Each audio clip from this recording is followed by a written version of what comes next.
Как наши дальнобойщики стали заложниками на Украине? Жизнь или смерть? Уникальная специальная операция Комитета госбезопасности. Любой ценой вернуть белорусов домой. На відео ефектні кадри з пропагандистського білоруського кіно про так звану спецоперацію КДБ в Україні. Нещодавно Лукашенко заявив, що їхні спецагенти звільнили білоруських далекобійників з українського полону. Причому зробили це так, що ніхто й не помітив. Фактично із плена кілька десятків білоруських граждан, явно не по своїй волі, оказались заложниками. И не только ситуации, но и отдельных желаний самых плохих людей в Украине. Была осуществлена эта операция без единого выстрела. По-моему, даже никто и так и не разобрался в Украине, как это случилось. Справді, з початком повномасштабної війни кілька десятків білоруських водіїв не змогли одразу виїхати з України через бойові дії та закриття кордонів.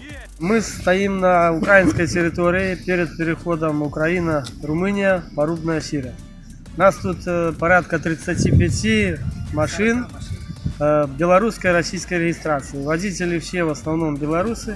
Згодом двоє з них загинули, потрапивши під обстріли, а білоруський диктатор звинуватив у всьому Україну. К сожалению, по-моему, 2 человекам так и не удалось вернуться домой. Они просто нагло были убиты украинцами. Придет время, мы разберемся и с ними.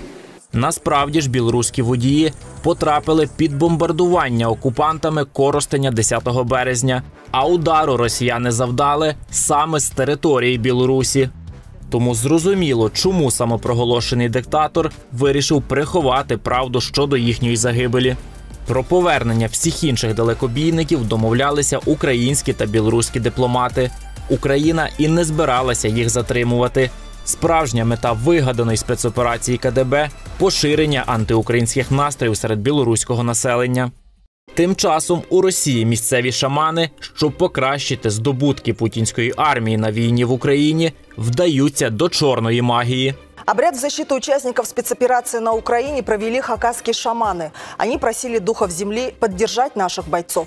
Единственное желание, чтобы ребята все вернулись живыми, здоровыми. Сложившаяся в мире ситуация сподвигла общину обратиться сразу ко всем духам хакасской земли. За последние полвека, может и больше, шаманы впервые обращаются в том числе к духу тьмы. К нему единственная просьба – больше не забирать жизни молодых парней. Як видно з кількості втрат російських окупантів, такі методи не надто надійні. Особливо на фоні західних поставок озброєння в Україну та успіхів ЗСУ. Також російські пропагандисти розробили ще один хитрий план перемоги над Україною. Давайте мы и дальше будем демонстрировать наше уважение к генералу Залужному как можно больше и как можно чаще. Чем чаще мы это будем делать, тем быстрее Зеленский его снимет. А хороший генерал во главі України нам не нужен. Як бачимо, навіть російські пропагандисти публічно визнають високий рівень української армії та її командування.